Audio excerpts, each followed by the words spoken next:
Charm the fruits of summer to ripeness in tonight's summer solstice bedtime story. Sleep and Sorcery is a folklore and fantasy-inspired sleep series.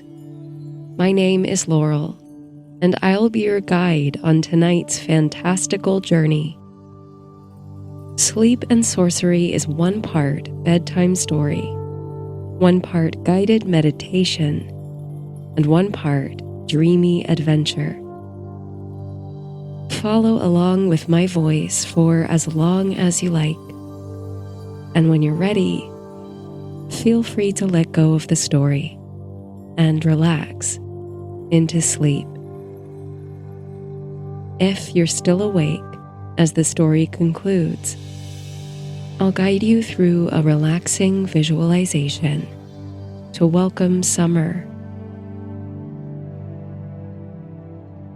In tonight's story, as gentle spring prepares to surrender to the bounty of summer, you awake.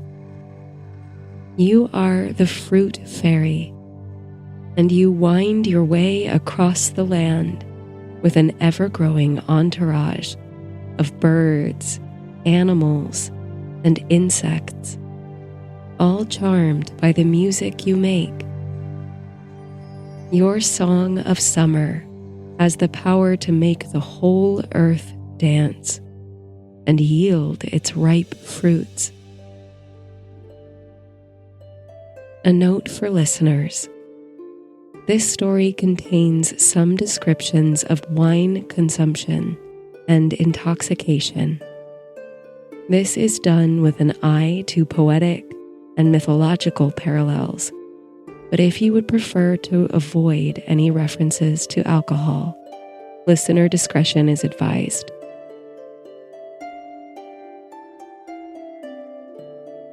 Pour libations.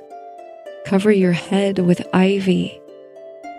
Join the dance. Euripides, the Bacchae.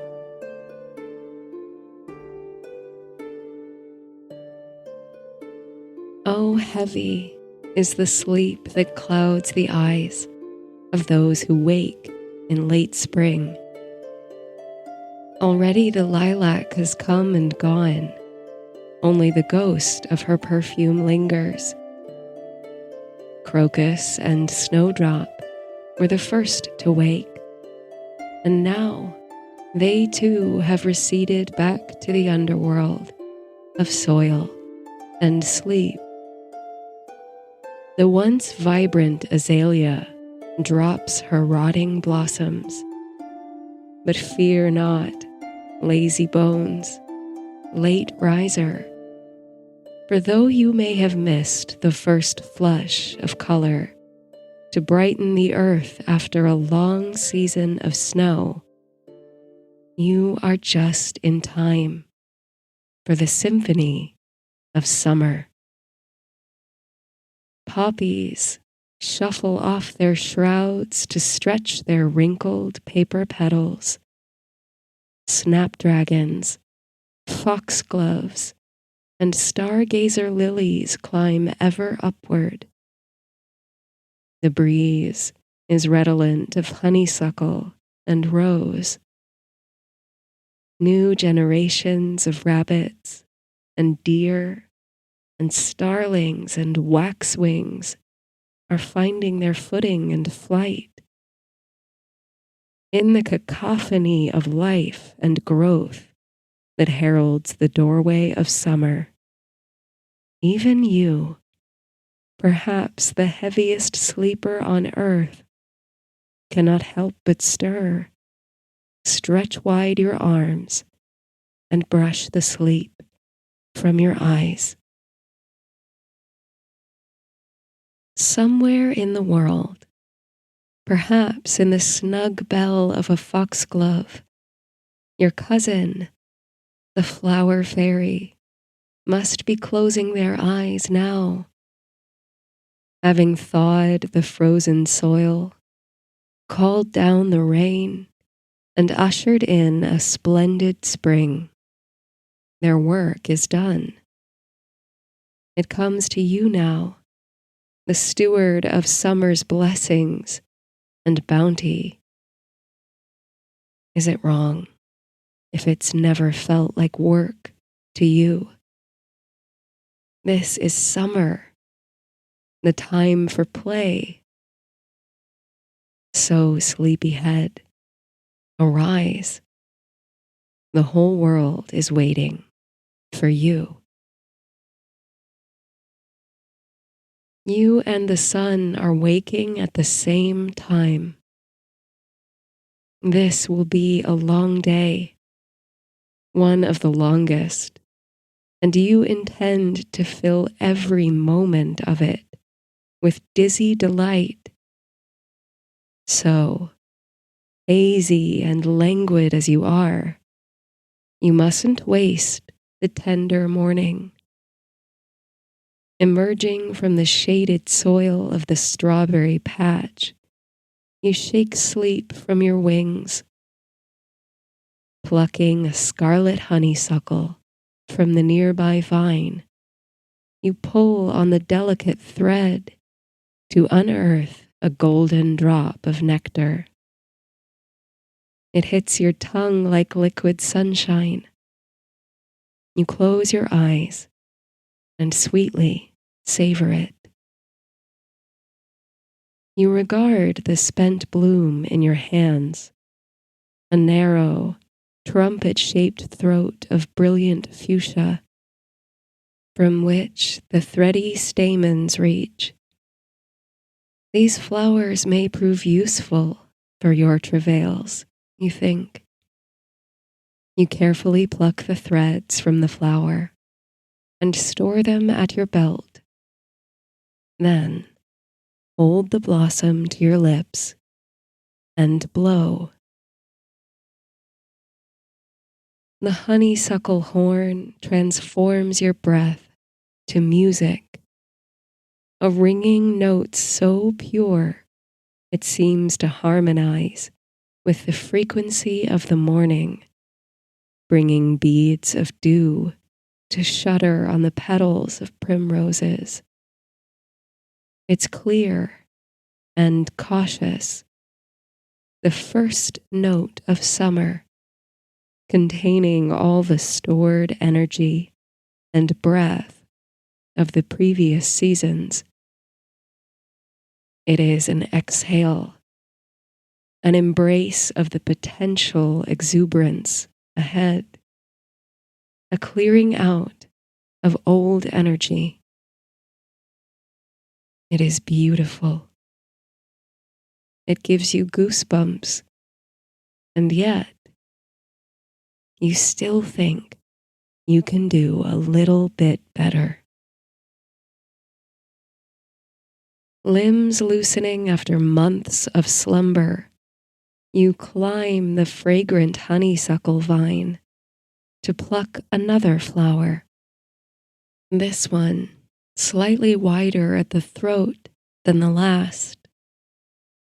As before, you extract the shimmering bead of nectar for your enjoyment and stash the stamen threads for later use. Now, with 2 blossoms to your lips and nimble hands prepared to play, you blow again. This time, there arises a hypnotic harmonic.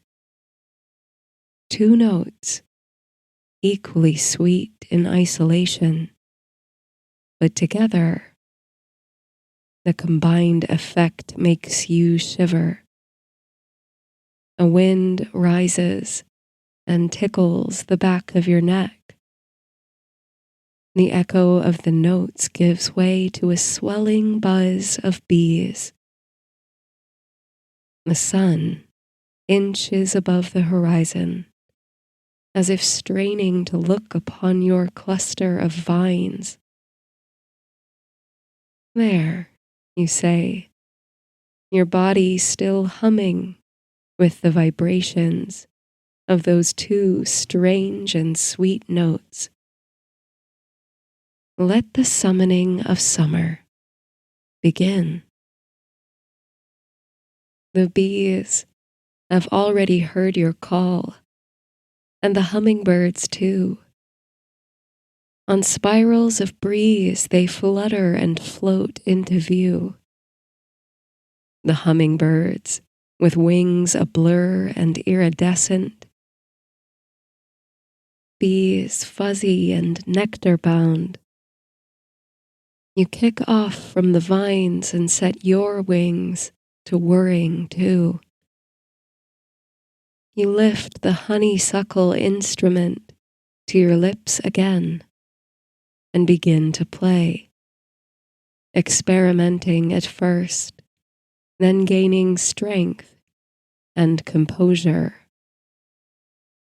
You settle into a rhythm as the dueling tones compete and resolve, entwining to form a strange and dissonant chorus, a wild and unpredictable harmony.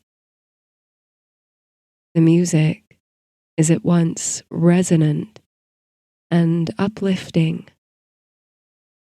It rumbles in your core, shaking the leaves below, and it trills playfully, catching the golden rays of sunshine and twisting them into knots. This is the song of summer. It is never the same from year to year, always shifting cadence and quality, but it remains irresistible to beings great and small. It is a song meant for the birds, the insects, the species that live below the soil, the roots, the trees, and the droplets of water that form the scudding clouds. This is an invitation, an invocation, an initiation. You catch the breeze yourself, like a dance partner, letting your wings rest and be carried across the meadows. The bees and hummingbirds, already dizzy with nectar, follow lazily behind. Enticed by the honeysuckle music, you continue to play. Over fields of wildflowers, they will break away to drop into the bell of a foxglove, the velvet petals of a wild rose. This is inevitable, and indeed desirable. From flower to flower, they carry the matter of life, bursts of pollen clinging to their bellies and backsides. But they will always rejoin the caravan, sooner or later. They always come back to dance again. And by the time you've touched down in the vineyard, your entourage has grown. The baby doll sheep who graze among the grapevines are drawn to you, just as winged creatures are. A colorful kestrel hovers overhead, bobbing in time with your song. Perched upon a training stake, you play a merry tune, one just right for dancing. The double notes weave in and out like unruly vines, and they should, for this is the music of the grape. As the song swells, so too do the fruit of the vine, ripening at your command. The air fills with a sweet and citrusy aroma, and bundles of green grapes begin to sag along the rows. A vineyard is a place of magic, you think, a place of untamed alchemy. Here among the neatly ordered rows, where climate and conditions are so carefully controlled, grows the grape, a peculiar fruit which, once fermented, is the ultimate agent of transformation. For thousands of summers, humankind has farmed this treasure, guided its transmutation, reveled in its harvest, and indulged in its playful sorcery. They've consumed wine and shed their inhibitions, donning masks and animal skins, and engaging in ecstatic rites to please their gods. It is amusing to you, seeing their depictions of Dionysus and Bacchus, hedonistic gods of wine, agriculture, theater, wildness, and ritual madness. Or Aegir, the sea giant, whose abode was a grand brewing hall. Brigid and Hathor, Soma and Ogun, Varuni and Tezcatzontecati. Without fail, it seems, every human culture to spread across the earth has found a way to assign grapes to the divine, to some larger-than-life deity or supernatural being. It's especially charming because it's not entirely wrong. As you enchant the fruit of the vineyard to ripen with your alluring double pipe, coaxing the wild creatures of the earth to follow you and dance, you can understand the impulse to mythologize. You're just, perhaps, a little smaller than they might have imagined, and your coterie are not the wine-mad, feral women of the villages. They are the orchestra of pollinators, to whom the earth owes her colorful flourishing. They are the dazzling flowers themselves. They are the whole, interconnected, and abundant web of life that reaches its peak in the summer sun.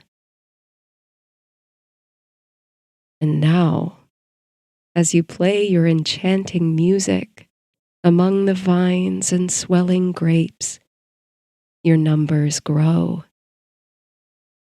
The oak trees in the grove are bending softly in your direction. They, too, are fruiting. Acorns develop and mature on their branches. Though the trees may not be able to wrench their roots from the soil, they dance in their own way. And overhead, a murmuration of starlings flock, twisting and shifting like a single organism underwater, listening to each other's cues and yours to change direction, spiral inward, spiral out. Spiders weave their webs in time to the music, as if building traps to catch the sticky notes of song as they travel through the air. Even the owls and bats that haunt the corners of the vineyard, fast asleep by day, perk up their sleepy ears and let the music infiltrate their dreams. This is how flowers become fruit. Your cousin, the flower fairy, who coaxed awake the petals of snowdrops and bluebells, who wrested the earth from winter's icy grip, set this process in motion.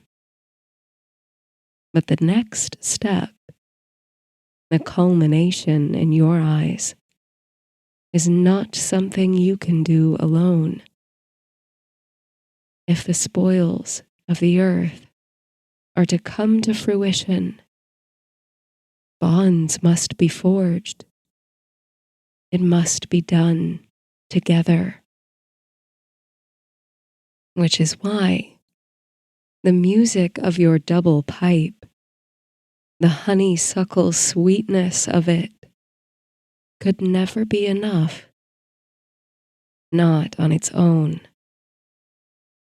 You've enticed the grapes to grow and stretch, the acorns to hang heavy upon the oaks, but there's a whole world to pollinate, and a host of allies at your beck and call. Tenderly, you pick a grape from the vine. Where it splits from the stem, a tiny plume of juice bursts, landing sticky on your hands and smelling of sweet citrus. The grape is so heavy, you must bring it down to earth, unable to balance any longer on the leaves. If you are to make the earth fruitful, you need more than an entourage. You need an ensemble, a festival even. You peel a patch of skin from the fragrant grape and stretch it over the belly of an acorn cap you find on the ground. You tap at the skin, which resonates powerfully in the hollow cap. Here is a drum, you cry, for anyone who wishes to play. And this drum you pass to a visiting squirrel, who, with practiced paws, produces a playful rhythm. Now you are a duet, and your companions have a beat to move to. All year, the plants and animals and rocks and insects wait for you, for the first note of summer, for the first grape in the vineyard.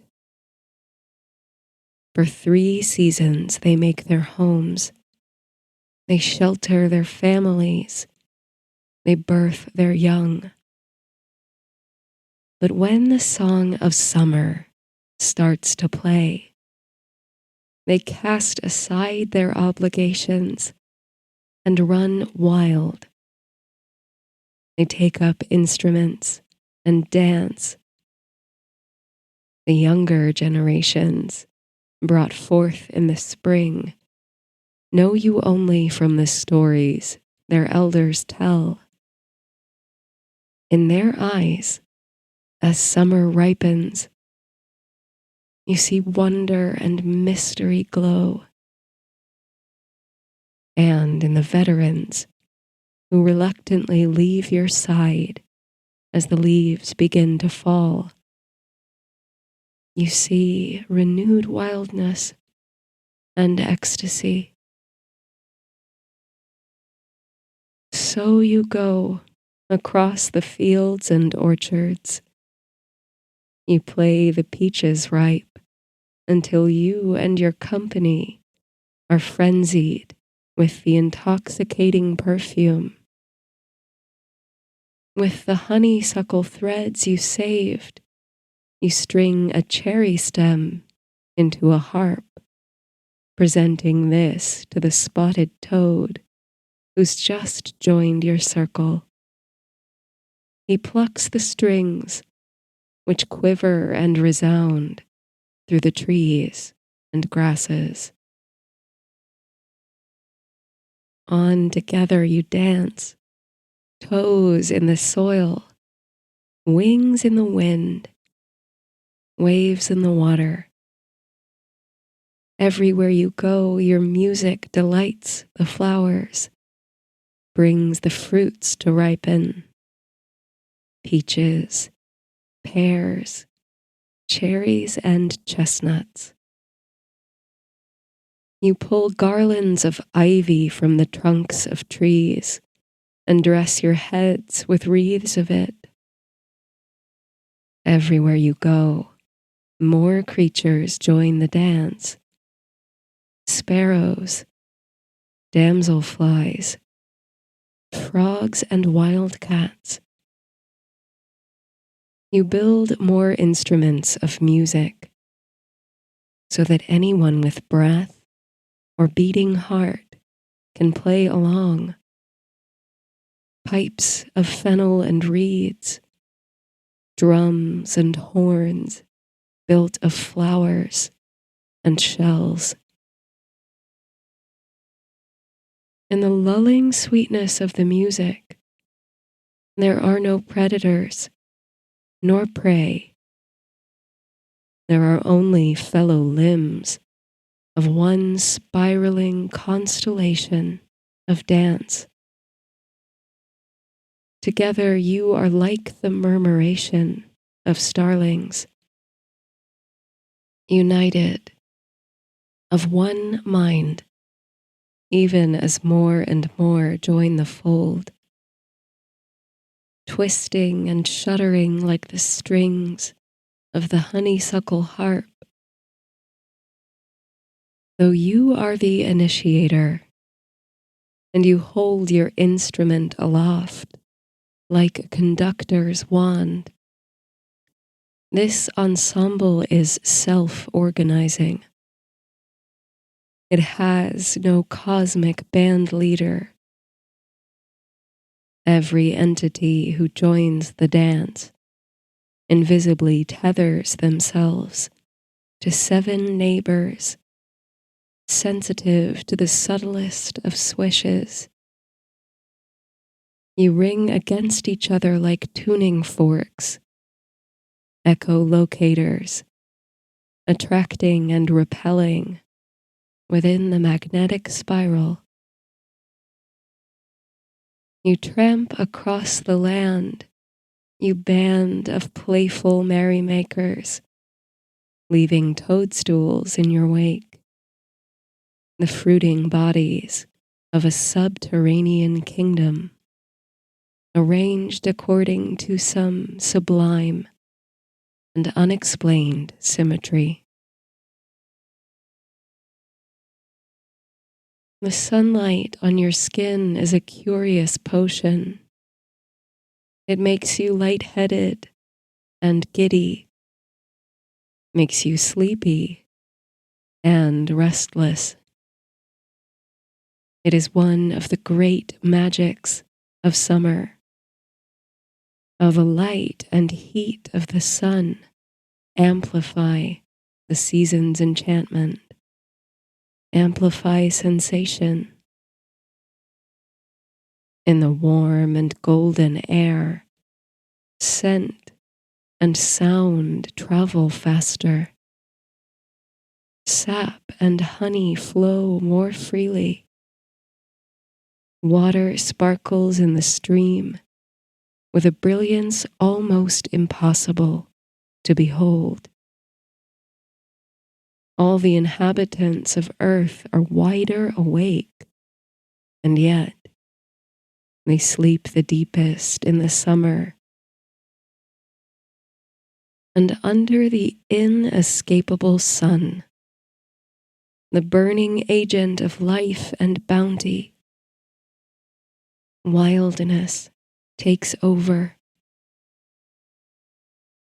If the harvest season to come is one of careful consideration, counting crops and preparing for the recession of the light, if winter is for conservation and rest, if springtime is for welcoming the sun back after a long time away, for convincing the first green shoots to take another chance on the world, summer is for sensation. Summer is a time for full fruits, nectar dripping, warm skin, fermentation, and play. Summer is for seeking the coldest water to quench the unquenchable thirst. Summer is for dancing and sweat and forgetting. Summer is for the fragrance of honeysuckle in the morning and jasmine at dusk. Summer is for turning the flowers inside out, that they might bear fruit. Now the tune that swells the serviceberry, now the dance that enchants the persimmon. Across field, river, mountain, and valley, you bring your music to summon the fruit. Even on the longest day of the year, the sun is eventually destined to set. It takes its time, sliding from the sky like a thick drop of honey along the cells of a beehive. Shadows lengthen, and the song and dance change shape again and again. As evening comes, you and your troop of revelers trip the light fantastic across lily pads on the surface of a pond. Your footfalls and wing flits and rhythms drum up ripples in the water. Sound, disturbance made visible. Under the surface, the water lilies are fruiting too, producing clusters of seeds and arils. So much of the seasonal magic, you think, is unseen. But like sound and scent and taste and touch, the invisible growth of a fruiting world resonates deep within your body, and thus the dancing bodies that surround you. A murmur of song ripples and weeps from the center of the universe. Into the night, you twirl and play. Someone brings armfuls of bright, sticky berries, the fruit of your labors, to feast on in the twilight. What would they think, those dreamers of the old myths, if they came upon this moonlit revel? this Bacchic frenzy of fruit and fairies and music? Would they fold the strangeness of the spectacle into their mythologies? Or would they cast aside their reason, crown their brows with ivy, pour libations, and join the dance? Summer, glorious summer has begun.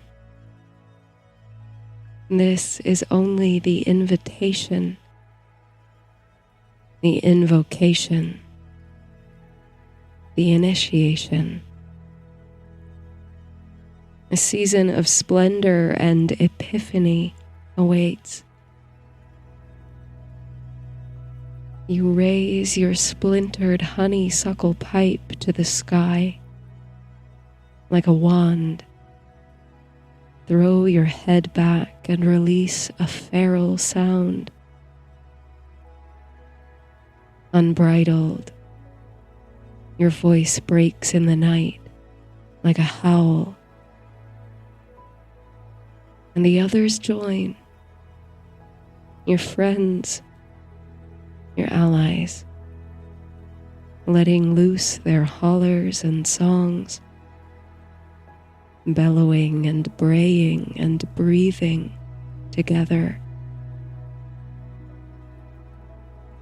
The earth shudders back,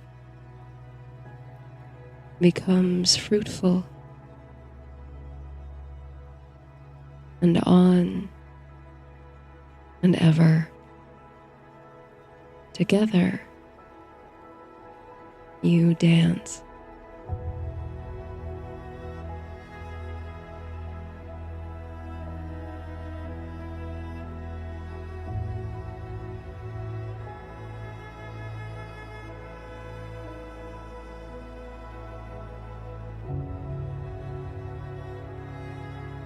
Breathe naturally,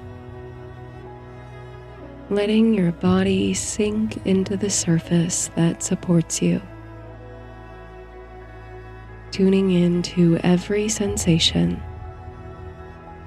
the air against your skin, the texture of your clothing or blankets, the position of your body. Adjust your position if you feel you could be just a little more comfortable here. And find a relaxed stillness where your breath can guide you deeper into peace.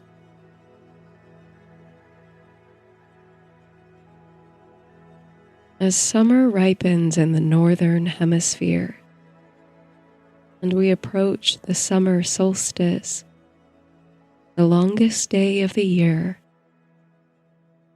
it's a beautiful time to reflect on the magic of the green earth,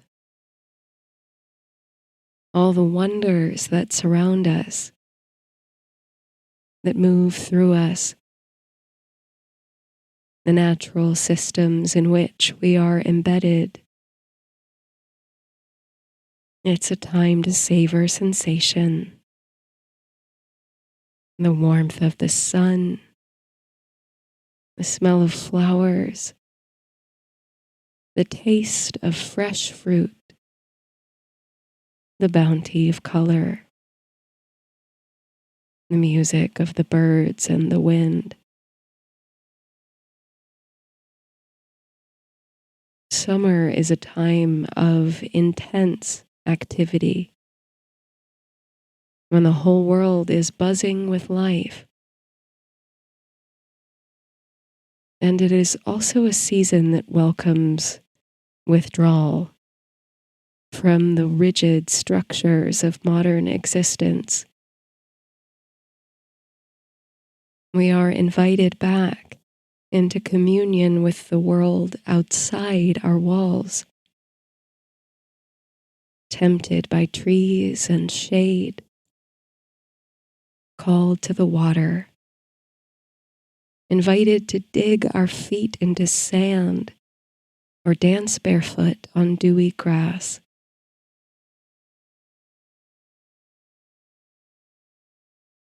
As you loosen your grip on the day, preparing to slip into sleep, I invite you to visualize your sweet spot for summer, a place of pure peace where you have no obligations, no stress, nothing tugging you away. A place of sensation and comfort. It might be a garden full of flowers and butterflies and hummingbirds, or a beach with steady waves, or a shady grove in a forest. Take yourself to that sweet place and furnish it with all the comforts of a perfect summer day. A day that's long and languid and sunlit and mild, where you can let yourself go. What does this place look like to you? What is the aroma? What can you hear and feel?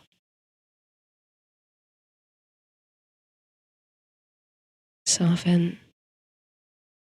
Wrap yourself in the magic of this place, the peace of this place,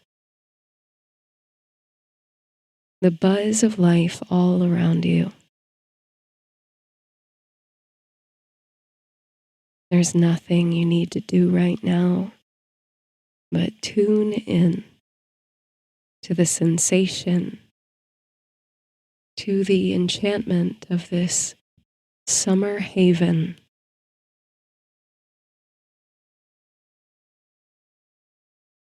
Breathe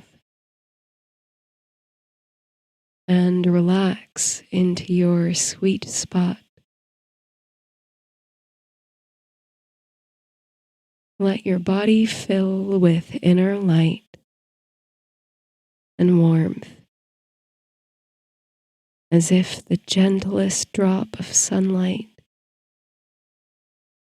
the tiniest bead of nectar, is suffusing your entire self, starting with the crown of your head, traveling down through your scalp,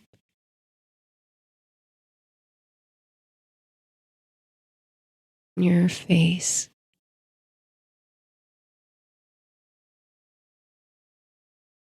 your neck,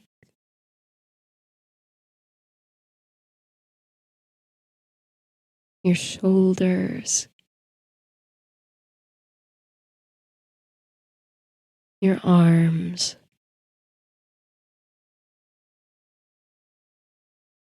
into your hands, into your fingers.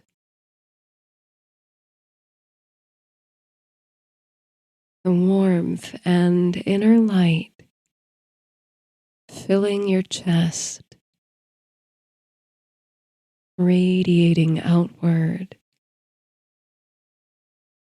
down into the belly, into the pelvis, the legs, softening, melting down into your feet, and down into your toes, and connecting you with the ground. Feel the light and warmth, that sunny sweetness swelling through your entire body, nourishing you. filling you with the magic of summer and also grounding you, reminding you of your connection to the earth, the vital energy of the earth. Summer is a time for fruit and flourishing, for reveling in the sun, and for feeling your feet on the ground, for dancing to the rhythms of an animate world. Savor it. The days are long, but the seasons turn and turn and turn.